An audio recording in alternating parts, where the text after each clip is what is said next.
Welcome back, folks, to the Get a Grip on Lighting podcast. You're locked down. You're quarantined.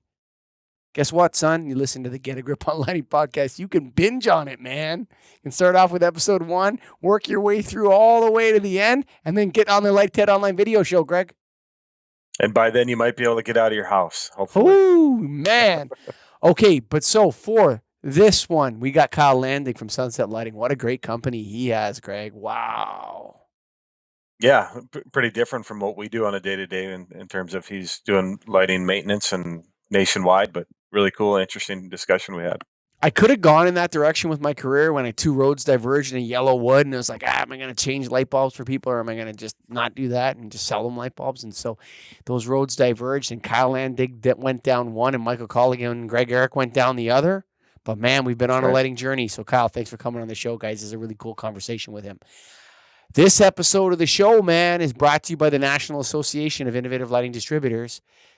Convention postponed. More news coming out hot on that when that's going to happen. We got surprises up our sleeves because we got big sleeves. But we want to tell you about the original, the flicker-free original. That's right. EnergyFocus.com, Greg. Woo! What you can't see can hurt you. And I think Scott's putting it up on the screen. They actually have a webpage dedicated to flicker and what it means and why it is an issue. What is flicker? Is there issues with it in lighting? And yes, there are. And this page talks about it, and Energy Focus dives into it. They're big believers in flicker-free. They have all the products needed for it.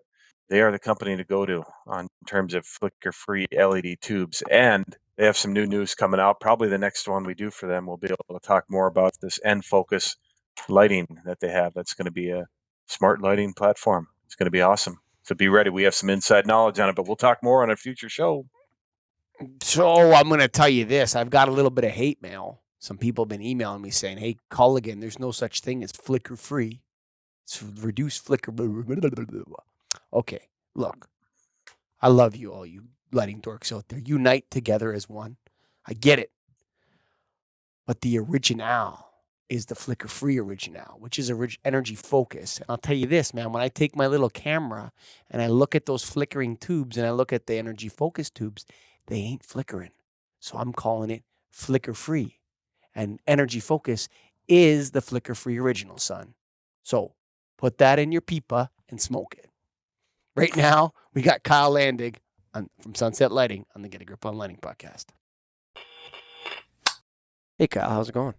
Good. How are you guys doing? Doing good, man. So we're here in Sunset Lighting in beautiful Irvine, California. How did this company get started, Kyle? Tell us a little bit about it. So we were founded in January of 1990. So we are just celebrating our 30th year in business this year. My father, Mike Landig, is the founder, and he had previously worked at GT at the time, but now Sylvania, or whatever Sylvania is now. And he was doing sales there, and very long story short, started Sunset Lighting in 1990 out of his garage, like every great company is founded. Out here, anyway. Yeah, right. Out in California. Yeah, out here in California. Is the start a company in your garage mythical story of the world? That's right.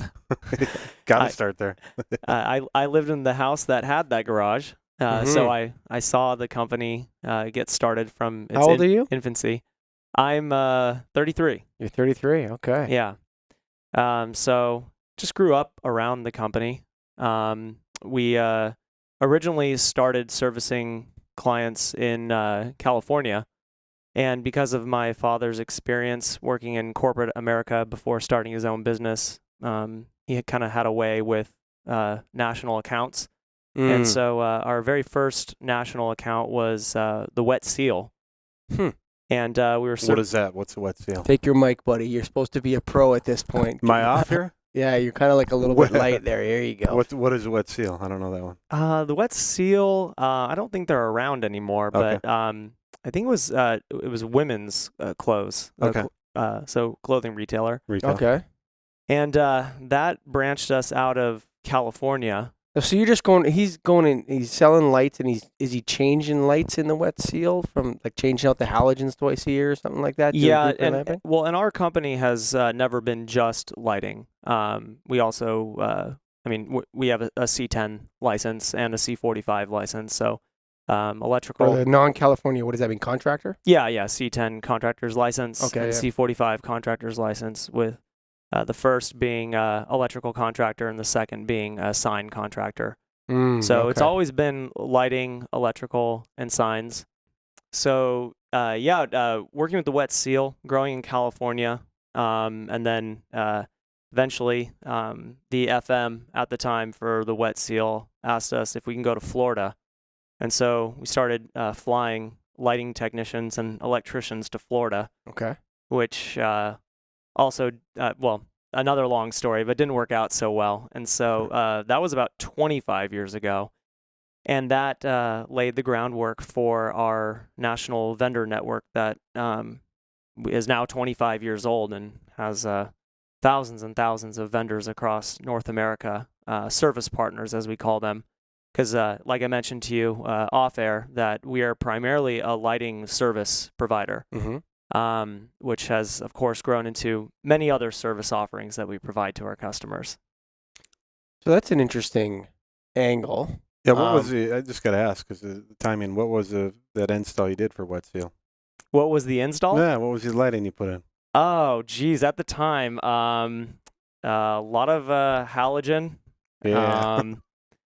Sure. The squiggly T12s. Maybe. What are those? Power Groove. Power Groove. Yeah, Power Groove. Come on, man. That's older than me. Power Groove. I have one of those in the corner of my office. That's awesome. Oh, that's awesome. I don't know what to do with it. I don't want to throw it out. You got to keep that thing. Yeah, I just have it like leaning in the wall. I'm just like, what? Actually, I'd probably take that out of my office, but I have.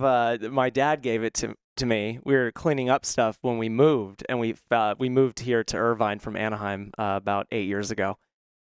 Found all sorts of interesting stuff, including this old Sylvania slide rule, cost and margin and markup calculator. I had one of those. I know what you're talking about exactly. Yeah.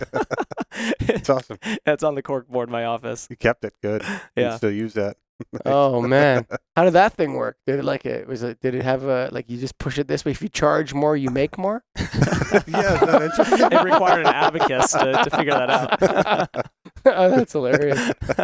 So I also grew up with my dad selling light bulbs out of his garage. Okay, yeah. And so I remember when I was a kid, I'd run out when I was 8 years old and help him unload tractor trailers of light bulbs and put them in the garage. Yep.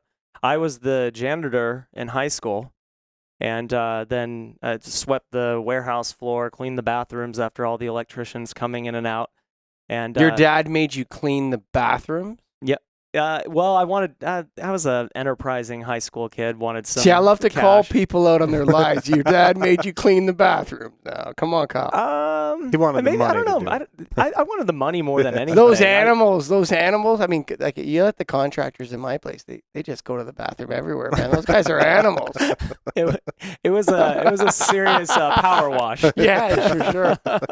So, and then when did you decide to get in the game? 2 weeks after I graduated college. Okay. I interned at Sunset Lighting for 2 summers before I graduated, and then was debating whether I wanted to go to work with the old man or go do my own thing. And after a lot of debate, decided to come to Sunset, and I'm really glad I did.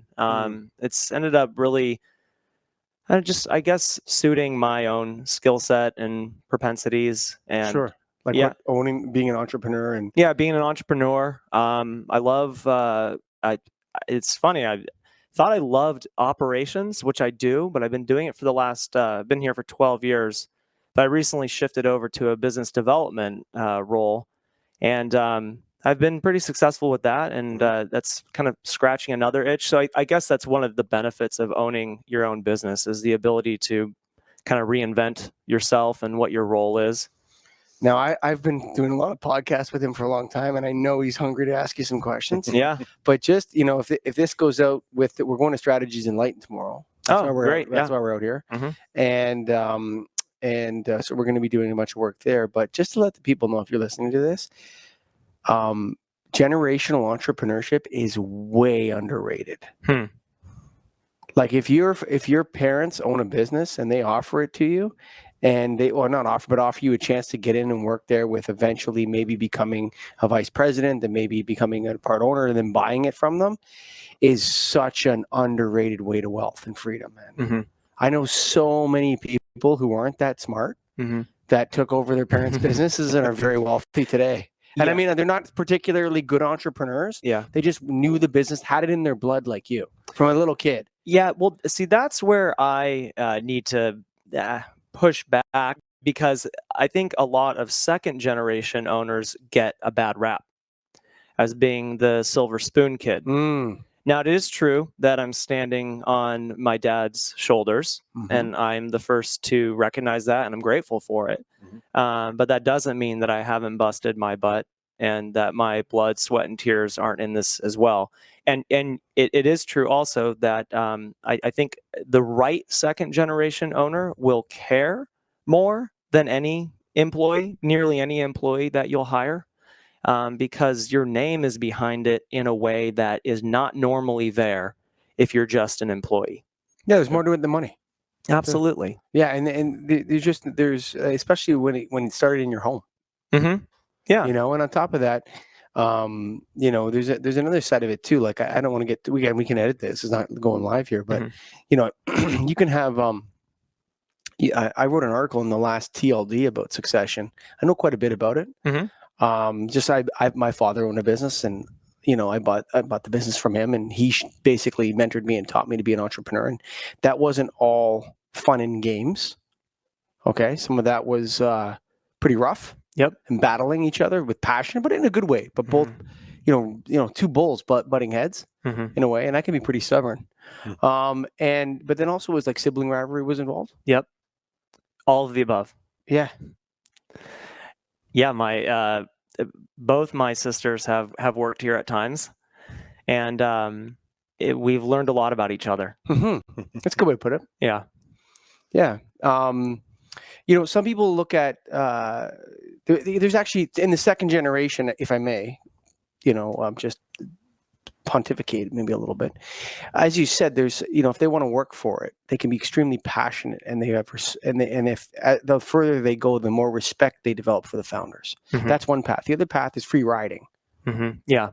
Right, where it's like, wow, my dad owns this business, and I get to check in a couple times a week and take a full salary. Right. And you know, oh, my brother runs it, or my sister runs it. You know, but you know, it's a family business, so you know, we spread it all around. Right.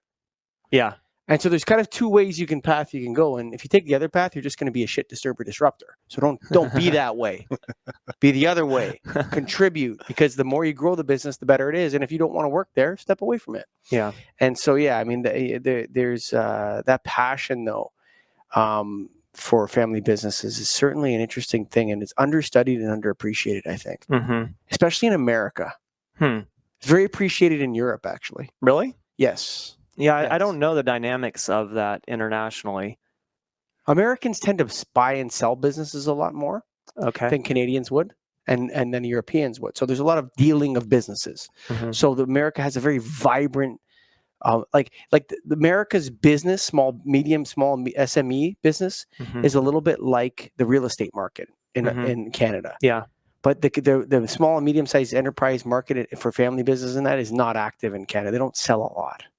Whereas in America, people are like, oh, I'm going to sell, and then I'm going to retire and play golf. There's a lot of that in America. And they sell their business to someone else, and this goes on and on. And so in Europe, and less in Europe and even less in Canada does that happen. Tends to stay in families longer, whereas Americans tend to sell their businesses more. Which is good. That's benign. That's neither good nor bad. It's good that it's dynamic and things get sold and people do things. But by the same token, you lose that passion and that edge. Yeah. Like I mentioned earlier, I'm obviously extremely grateful that I've had the opportunities that I've had because of what my dad risked 30 years ago. But I can't say that it's my vision to pass this company to my son or daughter someday. Sure. It, like you said, it's not always easy. And my dad and I overall have a good dynamic together. And I think that we play off of each other well. How And old's your dad? my dad is. You can edit this out? If you want to. Yeah, well, if he was here, you'd never guess it. But he's turning 70 this year. Okay. And this year he's retiring. Oh. So he says he is. So we are talking more in earnest about succession planning and what that's going to look like.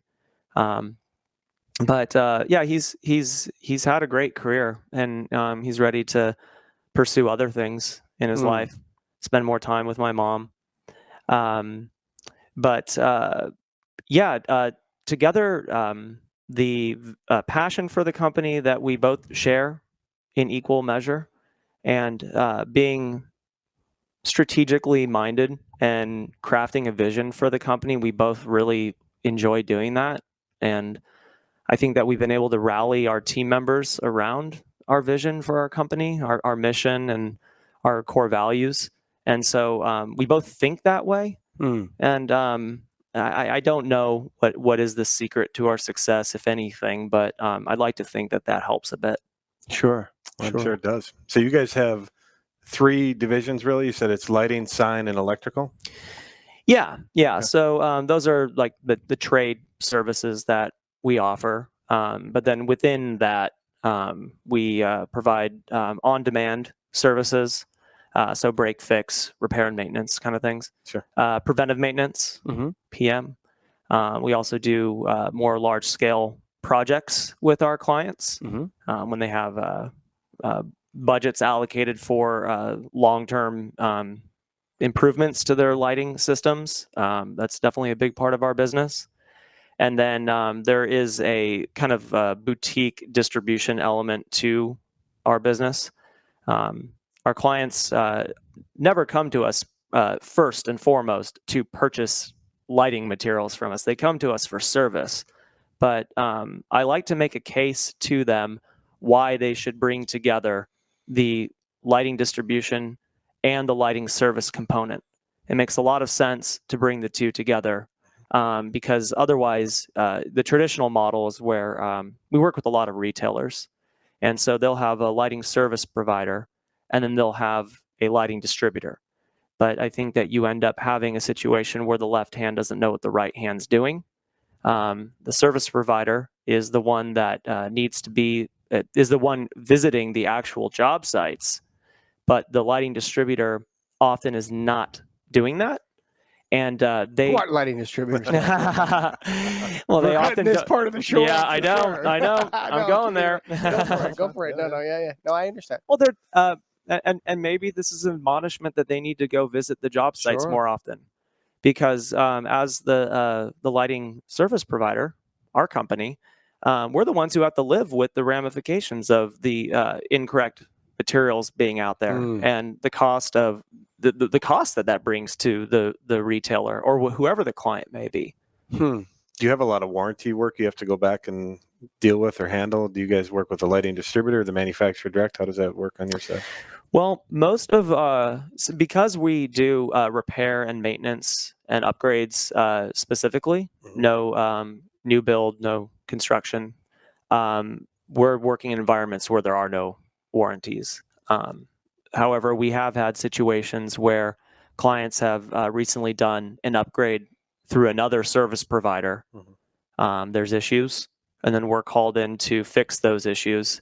And in certain rare occasions, we've been able to negotiate with manufacturers to take over a warranty that another supplier who's now headed for the hills is no longer, because they're not going into the stores anymore. Does that make sense? Totally. Yeah. So Greg calls himself a progressive lighting distributor. Okay. I hate the word progressive. Yeah. Do I do call myself that? That's what it says in your bio. On the Get a Grip on Lighting podcast. I'm a progressive lighting distributor there. It says that. Like, if you read about Greg in the Light Online video show and on the website, It says progressive lighting right, distributor. okay, I thought, all right. okay, if that's what you want to put there. Okay, all right. But I think But you're hearing it here first. Yeah. Well, no, I think I did see that. You're right. Yeah, I'll go with I that. think you Maybe did write that actually. Yeah. And send it to me. Did I? Okay, Yes. maybe I did.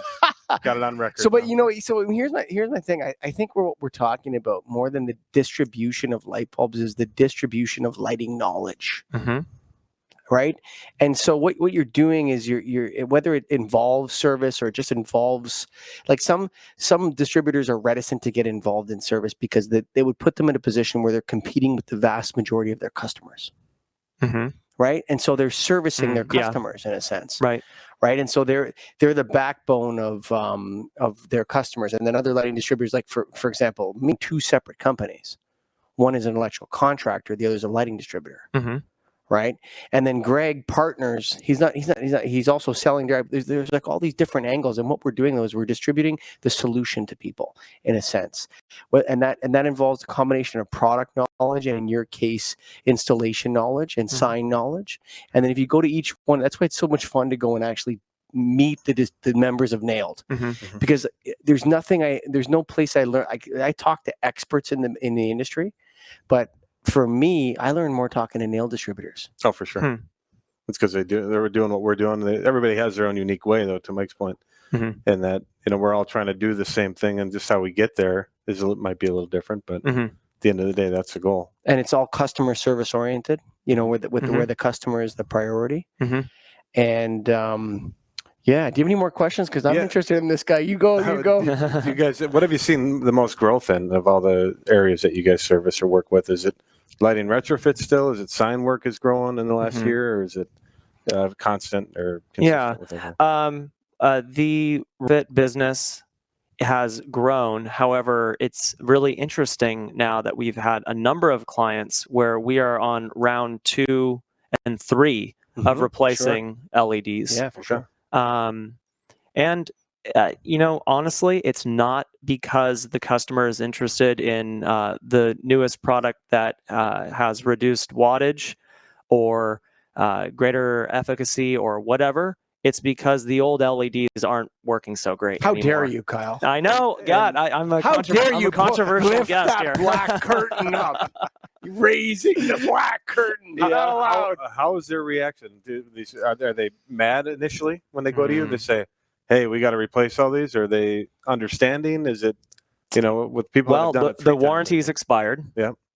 So there's really no recourse there. Yeah. And again, because I didn't really go into our customer mix much, but we work a lot with retailers. And when it comes time to replace those LEDs that they installed 3, 4, 5 years ago, they're just looking at the color. They're looking at the depreciation, and they can't even tolerate it. It's give me. Retail is as close to we get to next to horticultural, where lighting is something that they absolutely must have. It's a critical, mission critical. Absolutely, great way. And that's how I explain our business and the types of clients that we work with to people who are outside of the industry. A commercial lighting company, what does that even mean? Well, they automatically think that we're making commercial fixtures that you can buy on a website. But I like to say that we work with clients where lighting is an extension of their brand. Yeah, sure. Where when the lighting isn't dialed in their place of business, and I mean, this is a retailer really. Unless we've worked with some museums and other clients who are similar in their needs. Sure. Museums are another one, Yeah. Lighting is a part of the experience in those stores. And so even if it's one outage or a color shifted fixture, there's next to a zero tolerance for that. Absolutely. Yeah. And I think that's where our company, we've done well with the types of clients we work with because we pursue clients who are looking for a white glove service provider. Sure.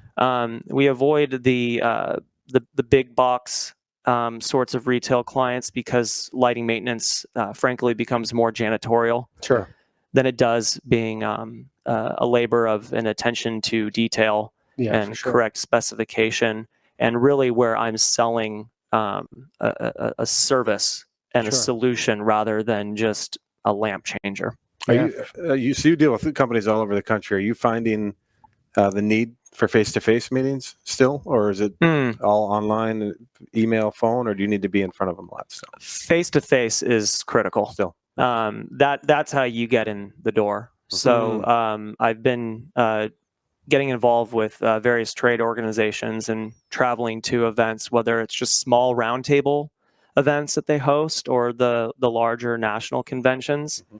And that has been really effective for us. We spent more money than I like to admit on digital marketing and casting a wide net with very little returns. And I found that when you get the right person in front of you and you start by understanding them and the challenges that they're facing. If you are a retail facilities manager, you have problems. For sure. And so just start by learning what those problems are. And then I realize that not everyone is going to be a good fit for us. And that's fine. So I wait to hear if their problems are the types of problems that we could solve. That's a mature salesperson's approach. You know, it's like when you're young and gung ho and you're a big dragnet. You're pulling up all sorts of dead catch that you don't need and calls that you don't want. And, you know, it's like, oh, yeah, you know, this and that. It's kind of like, I don't really need this right now. You know what I mean? Right. And, but, you know, a good an experienced salesperson, someone who's a veteran, just says no to a lot of opportunities. You know, that's really interesting that you say that, because we have brought in clients before that, you know, there was potential for big revenue boost, but they weren't a match for our values. And I don't mean values in the sense of integrity, honesty, integrity. No, just our DNA. Yeah, sure. They weren't a good cultural fit, and maybe they could say the same thing about us. Sure. We weren't a good culture, and it's not an insult. Yeah, no, it's just different. That's how capitalism works. Yeah, and it's amazing to see though the effect that has downstream when you're not paired correctly with the right type of client. You see, most notably with my team members, stress goes up. Job satisfaction goes down. Yeah, sure. But when you're working with a client where in your power zone, but they're also getting a real benefit from what we're bringing, and we're also getting the satisfaction of knowing that they appreciate what we're doing. Everyone's spirits are lifted. People are working harder. So I'm a big advocate for having the right fit in terms of your clients. You know, I find that most obvious with, you know, and I'm going to maybe go off topic here, but we were just talking about this on the plane on the way to California. Is like, you get the wrong lawyer or the wrong accountant that doesn't know what they're doing, and they really monkey things up.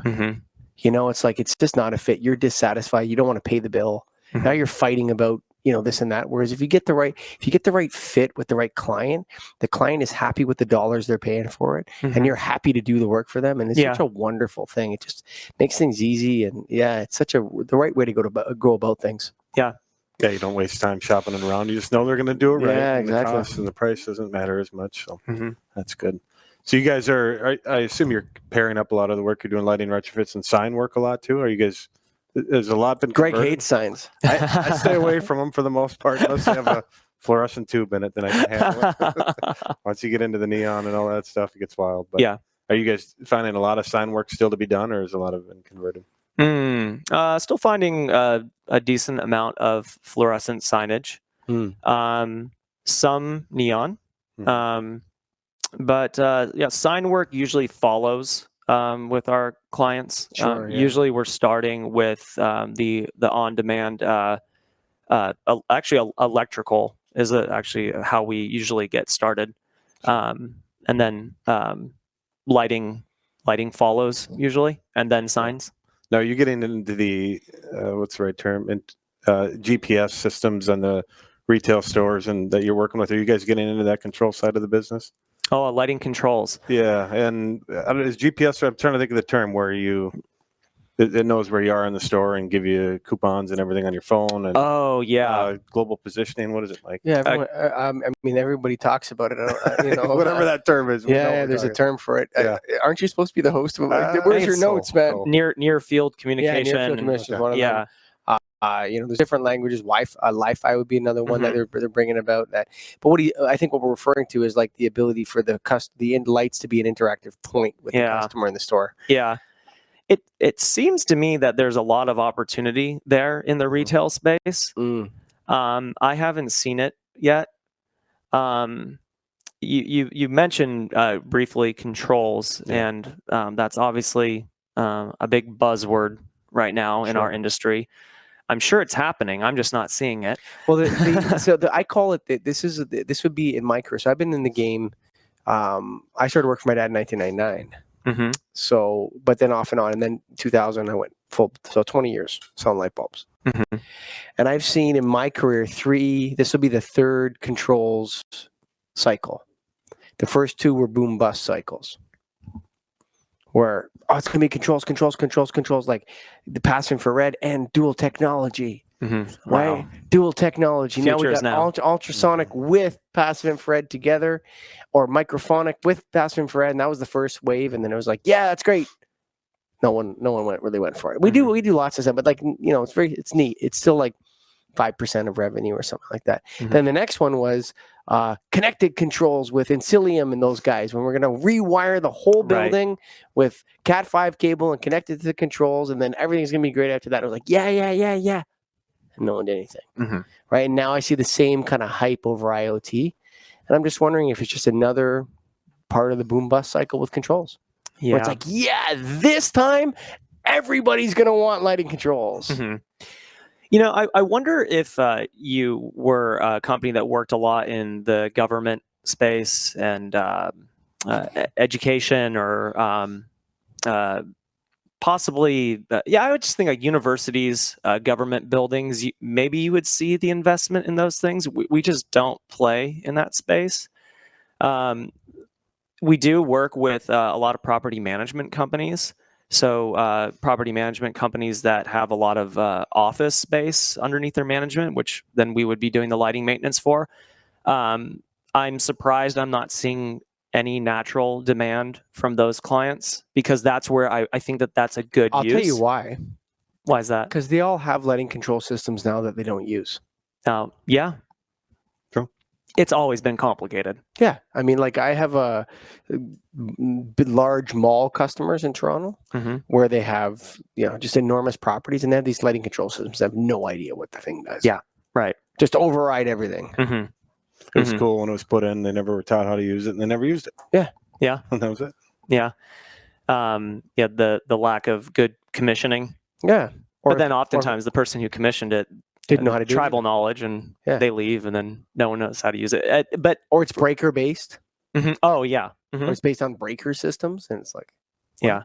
So again, us working in large part with retailers, they just want the lights on. Yeah. So I don't really see a good opportunity there, or even what retailers will be clamoring to have these advanced controls. Well, okay, in the small to medium box, I could see how in the Targets and of the world there's a need for that, but in a 2,000 to 12,000 square foot retail space, you don't want some of your lights off and some of your lights on. It's not a good look. And, especially the higher the retail you go, you want to get people away from their phones in a sense. Mm-hmm. You know what I'm saying? Someone walks into a Prada, the last, they want you want the people engaging with that person. You don't want them on their phone getting beep, you're in Prada. Hey, 10% off on handbags. Those don't go on sale. No, exactly. I don't even think they put them. They burn them after. Yeah, right. I read an article that they 50% of that stuff gets burned. It's better to burn it than for it to go in the black market.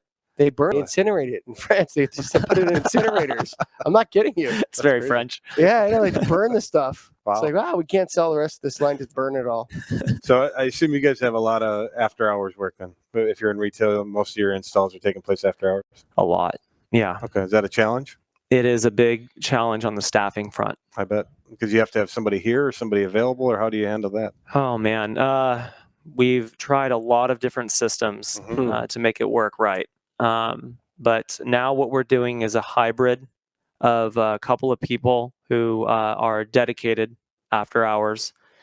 And at the risk of boring you to death, listen, lighting dorks. I looked at your website and I saw your career openings, and you said the funky schedule. Yeah, is that what you're talking about? Yeah. Well, it was fun, and then a KY. Yeah, because it's a fun schedule because you have this rotating. You're not in the office as much. I thought that was good. Yeah, you're part of the time you're just on call, Yep. but getting paid. So that's kind of a sweet deal.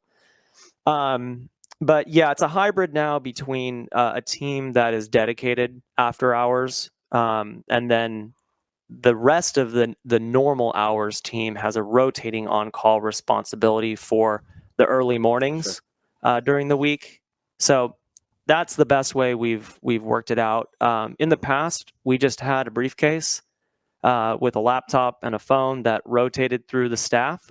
And so when it was your week, you not only put in your 40 plus here in the office, you were then on call mornings, nights, and that weekend, and that was not a good system. Yeah.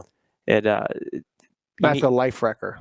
Yeah. Oh my. Yeah. We had someone who said, if I have that briefcase one more time, my wife will divorce me. There you go. So, well, is that what you want, sir? Yeah. Do you want to take the briefcase? I don't know what you're asking for here. You're getting it figured out, though. That's good. Yeah, I know somebody who worked at a company that did a lot of retail, and it was hard, that after hours stuff. Well, and also too, the expectation is that the retailer will have, or any client, because we have other clients who take advantage of our 24-hour assistance. They want the same level of service Tuesday at 2 p.m. as they do Saturday at 2 a.m. Mm. And I get that, but that's a really huge staffing challenge. Mm-hmm. Sure is. There's just not as many calls in that time. So if you have someone who's dedicated to work the after hours, they're just not getting in the practice. We rotate them through the regular hours here, but no one wants to work a schedule like that. Sure. So we get creative, and we incentivize the team for when our normal Monday through Friday team members take on the after hours responsibility. They're rewarded for it. So do you guys have a company's standpoint or organizational standpoint? Do you have somebody that audits the facility, somebody who sells, somebody who implements the project? Is that kind of the order, or how does that work? Sell, then audit, I suppose. I find that handoff so difficult. I know, because at our company, I kind of do the whole thing, but it's totally different. But I find that the mistakes always come when it's like, this guy did the audit, now this guy's going to run the install, and it's like blah, blah, blah, blah, blah. Oh yeah. We always keep that together. Okay. I'm kind of interpreting the question from like a sales to operations handoff. Is that kind of what you had? What he's asking. Yeah. Yep. So that has historically been one of our biggest challenges to overcome is translating everything that we're learning from working with the prospect, who then becomes a customer, and then now having to translate that to dozens of operations people, depending on the size of the client. Sure. I mean, there could be a number of people who will touch that account. And so I told you towards the beginning of this interview that I've transitioned to focusing more on sales recently than operations. And after I have a meeting with the client, I'll have at minimum 2 pages of notes, their current headaches, anything that I said that we could do to help relieve those headaches. And as kind of, it's a small business, I'm wearing both the sales and the operations hat. I leave the sales meeting, I need to put on the operations hat and now translate all of those headaches and solutions into sustainable processes that the team can follow every single day for thousands and thousands and thousands of work orders. Yeah. There goes the head. Yeah. That's the handoff. So in 2008, I had the chance to do this. My business was either going to go this way or that way. And one of my clients was a French high-end retailer. Okay. I'm not going to say who it is, but I think, there's like 4 of them or whatever it is, right? And they say, well, you have to give us national coverage and all blah, blah, blah. And we want the same in here. And we don't want any light bulbs burned out. And we need this kind of thing. And I decided not to do it. Really? Yeah. I decided not to focus my time and strategy on doing that and to focus on commercial and industrial properties. I think you have to. I mean, I've had a few opportunities like that, and you can't do it. You can't. A company like ours can't do what you do unless we decide to do it. Yeah, you can't do both. Yeah, exactly. Well, I mean, you can try. Yeah, I mean, you it's like I just like when you're talking about that, I just like, oh God, You Mhm. know, like, I mean, at that time there was no LED, so maybe it's worse with LED or better. But I remember they had all these under cabinet lights of different kinds, and Yep. they're just like, Yep. go, and we're gonna come in here and this and that, and the transformers out, Location's this wrong. The count oh, is never right. and where the hell is the transformer? In Access this is thing? chronically an issue. Oh Yeah. man.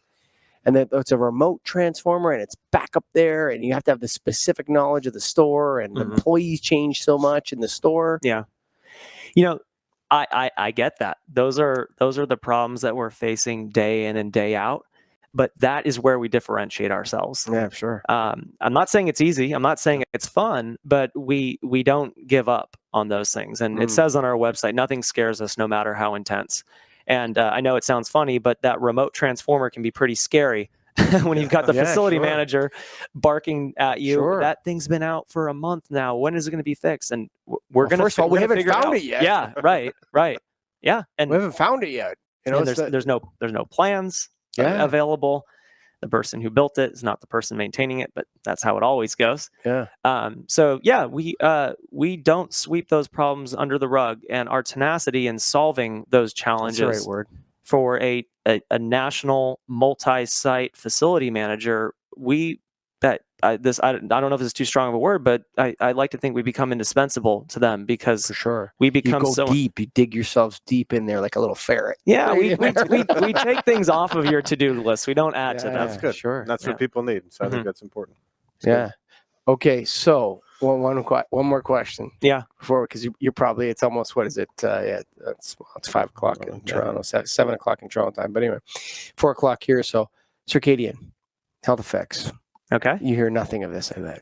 Oh no, I've never heard anything about that. No, but I know from your customers. Oh, customers? Heck no. No. Yeah, no, I'm not talking from the top down, circadian this and health effects, and then from the customers up, they have no interest in this at all from your perspective in the retail space. Have you had a customer say, what we really need is to pretend that light fixture is like the sun? No, they want it on as long as possible and as Okay. bright as possible. Okay. Yep. So there's none of that from the bottom up for you guys. No, I would say the closest we get to that is with our property management customers, with outdoor lighting, because we'll work with property management companies that manage shopping centers, and so we'll occasionally get a glare complaint with an outdoor lighting system, or have to. We did a retrofit once in a parking lot that was butted up against a residential neighborhood. And so that's where really tight design of the tight. We didn't install new poles, but we had to have different distribution types on the poles in various places to not only have uniform illumination, but also avoid light trespass in the surrounding neighborhoods. But no, it's not something that we deal with regularly. I think it's more, honestly, it's more of like a pub trivia than it is. So it's Kyle Landig. Kyle Landig, yeah. Hey, Kyle, thank you for being a guest on the Get a Grip on Lighting podcast. Thanks a lot for having me, guys. Thanks, Phil. Yeah. The original, flicker-free, energyfocus.com, Greg. Woo! That's right. They actually have dedicated white papers on their website, and the website or page you see right now talks about that technology and the importance of getting flicker free, man. And Focus does it better than anybody. And those white papers have black ink on them, and they're talking about flicker, son. So get after it. This is the flicker-free original, and all the lighting dorks out there that are on my case about it's not technically flicker-free. There's still a little bit of... Look, when I put the camera on it, it ain't flickering. The other ones... So flicker-free. And Energy Focus is the flicker-free original, man. So go to energyfocus.com, ENERGYFOCUS.com, energyfocus.com. Kyle, I don't know about the National Association of Innovative Lighting Distributors. We postponed our convention because of COVID-19. And that's too bad. CDC and the Mississippi State Department of Health said no more conventions. So we said, okay, fine. We're not going to do. So here's my take on that at the end of the episode. And if people, only the long-time, full-time listeners get to hear my opinion. Okay. There's nothing worse to me than people that go above and beyond what health professionals tell us to do. That pisses me off. I'm a light bulb dork. You're a light bulb dork. I sell light bulbs. So I was like, hey, we're going to go to this convention unless the, and Spencer Miles and all the board, we're going to go to this convention unless the CDC and the Mississippi State Department of Health tell us not to. Look, man, if the government, if the big dog, the big chimp in charge of the nation and says, listen to this guy who's in charge of the Center for Disease Control and Prevention, says not allowed to have a convention anymore, or you shouldn't have a convention anymore. But other people like say, going above and beyond, oh, you guys should have canceled your convention earlier. You guys are irresponsible. You should have done what we did. We canceled before you guys. Well, good for you guys. That's great. But we don't have any doctors on staff. So we listen. We don't go on our gut instinct, whether it's to cancel or not cancel or have it or don't have it. We listen to what the people that work for a place called the Center for Disease Control and Prevention say. And if they say you can have a convention, we have a convention. If they say you can't have a convention, we don't have a convention, Greg. Is that fair, man? That's fair. Makes it easy on us. We look to the professionals. They tell us what we need to do, and they told us what we needed to do, and we listened. Until then, we were going to do what we always do. And all this, like, these stupid emails I'm getting, like, oh, you guys should have canceled earlier. You guys you're not doing what you're supposed to do. No, I'm doing what I'm told by people that know what they're supposed to do. Mm-hmm. And I don't preempt them. That's what crashes the economy. That's what screws things up, is when we try to do, light bulb dorks or other people try to do other people's jobs. And maybe you do it because there's lots of planning and you might have to cancel. I get it. Everybody has their own reasons for postponing and canceling. That's none of my business what happens at the South by Southwest concert or light fair or any other thing. But Nailed, all we were doing was listening to the authorities that we pay billions in tax dollars to tell us what to do. So why not listen to them, Greg? That's what they're there for. Take their advice. Stop with the hate mail, dudes. So what if I was wrong on March the 10th? When they told us to cancel, we canceled. That's it. I don't know more than those guys know. So when those guys tell us to cancel, don't say no events more than 250 people. Okay, we're gonna let it ride for a bit. There's no need to cancel for right now. We don't have thousands and thousands of people flying from across the world to this event that need to know for sure. We're just gonna keep it rolling. See what happens. Oh, okay, great. They canceled. They said no more conventions in Mississippi, more than 10 people. Okay, guess what? Nailed off. 50 people, nailed off. 250 people? Maybe Nail rolls it hot. I don't know. I just feel like I wanted to say that because I got a bunch of emails from people and they're saying that and the Flickr emails. Cut it out or come on the show. One or the other. You either cut it out or you get Scotty to send you that link and you come on here and talk to me about it. No more side emails on the side with a fake email address on the thing. Because that was a fake email address, that one for sure, no? Yeah, it was fake. And a fake phone number. And a fake phone number, sucker. Come on. Come on, man. Right. That's not how you do it. Irresponsible calling. What the hell do I know? I sell light bulbs every day. They said they can't have a convention. We're not having a convention. That's it. Folks, whew. So go to nail.org for people that stay in the light bulb lane. Stay in the light bulb lane. That's where I stay. Oh, what's your name? My name is Dr. blah, blah, blah, blah, blah. Oh, what do you have? A PhD in germology. Germs and virologist or whatever. Oh, great. Should we go to a convention? No, don't have any conventions. Oh, okay, no problem, man. Good to go. By the way, if you want to upgrade your lighting system, talk to me. That's what I know about. Whew, that was a long rant.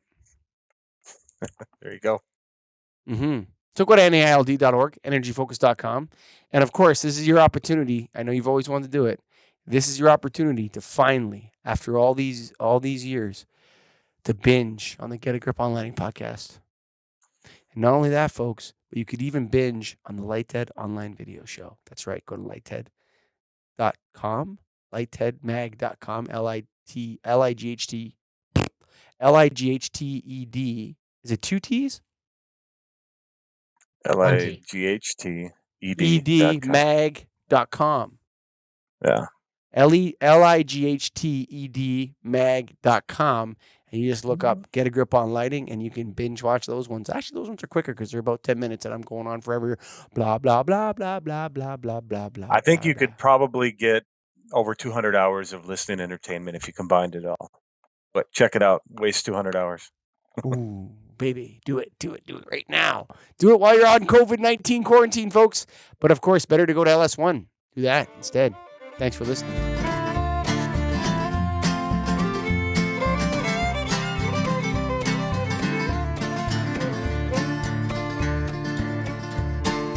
Written on the rectory wall, there's a sign there for all. You are lost, Lord is there to find you.